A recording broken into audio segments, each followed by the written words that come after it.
ده بيرفيوم وورلد اكسبو، وهندور على حبايبنا الناس اللي احنا قلنا ان احنا عايزين نقابلهم ان شاء الله. هو احمد سمين هو يا جماعه هسجل معاه ان شاء الله. احمد بيسأل لا عامل لسه ليه ايه؟ بقى. اخبارك ايه؟ ازي حضرتك عامل ايه؟ الحمد لله منور. مبسوط قوي. انا شفت مبسوط أكتر. اتكلمنا وشفنا بعض على طول. لا طب سبحان الله، ليك. ممكن نسجل دقيقتين ارجوك. من داخل معرض بيرفيوم وورلد اكسبو. قابلنا الراجل اللي انا بكلمكم عليه كتير، احمد بيه سمير فيلسوف العطور. ايه رايك في المعرض؟ اول مره يقام في مصر صح كده؟ اول مره يبقى في معرض مختص بالمنتج النهائي للعطور. غالبا المعارض اللي كانت بتتعمل قبل كده كانت بتبقى مستلزمات العطور، يعني فيما هو له علاقه بالزجاج وله علاقه بمستلزمات الصناعه واستحضارات التجميل، لكن عطور بس الصوره النهائيه. ومنتج نهائي لا، دي اول مره فعلا. طيب هل في امل يكون في ان اي نوته ولو نوته واحده تبدا من مصر ونوصل في التصنيع خط التصنيع لحد النهايه خالص، يعني زي الياسمين مثلا؟ انا عايز اقول لك على حاجه، صناعه العطور عامله زي الموتور الالماني كده. امم صعب قوي ان انت تعمل حاجه.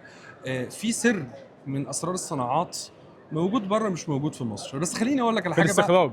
الاستخراج. بس خليني اقول لك على حاجه بقى، مصر مثلا من اكبر مصدري الياسمين المصري، من تمام. اكبر مصدري حاجه اسمها زنابق الوادي. نعم. بس احنا بنصدر الحاجات دي ثمر مجفف، ما هو هو ده بقى بيتم انا تقطيره نفسي. بره ويبقى ابسليو نرجع نستورده مره انا من ثانيه. الغربيه، شبرا بلوله دي بيني وبينها، انا من طنطا. اه 10 دقائق. فخلاص انت عارف الحاجات. فده بيطلع من عندنا. هل طبعا. انا ما ينفعش استخرج جرام ياسمين في مصر؟ بص، كلمة هل دي كلمة سؤال مفتوح ضخم جدا، وانا دايما متفائل. يعني مثلا انا قبل كده ما كانش في عندنا دور مصرية بتنافس ولا كانت بتورد للعالم ولا كانوا بيتفقوا مع عطارين. بس انت عندك ورا هنا نيلافار واثينا بيتفقوا مع عطارين يعني اقصد اقول ايه، تجربة بتحط نعم البذرة صح. وبتكبر. هل في يوم من الايام ممكن ان تتوفر هذه الصناعة وتبقى موطن الصناعة او تأسيس الصناعة او بذرة الصناعة في الدول العربية؟ ممكن جدا. هل ممكن يبقى الاستخدام انه طول الوقت الصناعه بره؟ خليني اقول لك العالم برضه صغير قوي، يعني اقصد اقول ايه، هل انت محتاج تكون عندك الصناعه دي؟ ده سؤال مهم. صح. يعني طالما هي متوفره وطالما هي مساله مبنيه على التبادل، هم بيصنعوا انت بتشتري، بس في النهايه انت بتقدم كبراند منتج كعلامه تجاريه، يعني بتقدم منتج تقريبا بينافس ممكن كمان المنتج الاوروبي. على فكره انت عندك شركات في المنطقه العربيه، امواج مثلا امواج طبعا. بتنافس كويس قوي. بس امواج وعمال لاكجري دول في حته لوحدهم. والله بص، مفيش حاجه اسمها كده، ما هم برضو لما ابتدوا برضو ما كانوش في حته لوحدهم ولا حاجه على فكره، مع ان هم ابتدوا كبار وده حقيقي. بس اقصد تمام. بالنسبه للكوميونتي بتاع المحبين العطور، يعني ما كانش لسه خدوا العمال لاكشري مثلا لحد من قريب. كان الكواليتي كنترول بتاعهم لا تقعد تتعمل عليه ملاحظات كتير. طب في مصر هنا ايه اكتر شركه متحمس ليها في المعرض؟ والله في شركات كتير قوي مصريه متحمس ليها، يعني انا متحمس جدا لاثينا، متحمس جدا لنافار. في برضو ديوان، عندك ديوان. ميزن عبد الرحمن، كل دي شركات صراحه على الطريق. وانا متفائل جدا لان هم ابتدوا يتخطوا الجغرافيا المصريه، بيوردوا النهارده للعالم، فكويس يعني بيكلموا جغرافيات زي اوروبا وزي الخليج العربي، بينافسوا في الخليج. انت متخيل الخليج فيه مثلا 500 الف شركه بتتكلم على العطور؟ طبعا. عشان يبقى شركات مصريه بتنافس ويبقى لها اسم هناك، دي حاجه مهمه جدا. لا انا متفائل، انا متفائل يا ان شاء اسلام الله. على أي حاجة. طيب إيه اكتر عطر جربته النهارده وعجبك ولا لسه ما لفتش؟ لا بص، انا يعني ما اقدرش اقول كده، لكن اقول لحد ما انا واقف معاك دلوقتي، انا جربت من اثينا عطر اسمه لورنس لورنس. وسونج اوف ذا سيز، دول عجبوني جدا جدا لورنس جدا. كنت شفت حلقه ليك اتكلمت عنه، كان بديل لحاجه كان ولا هو؟ بديل لبلوند عنبر.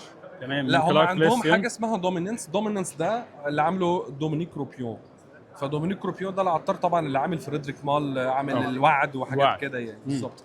فلا يعني من الحاجات اللطيفه، عشان كده انا دي من الحاجات اللي انا عجبتني النهارده برضه. ايه عطر اليوم؟ نفس من نيشانيه.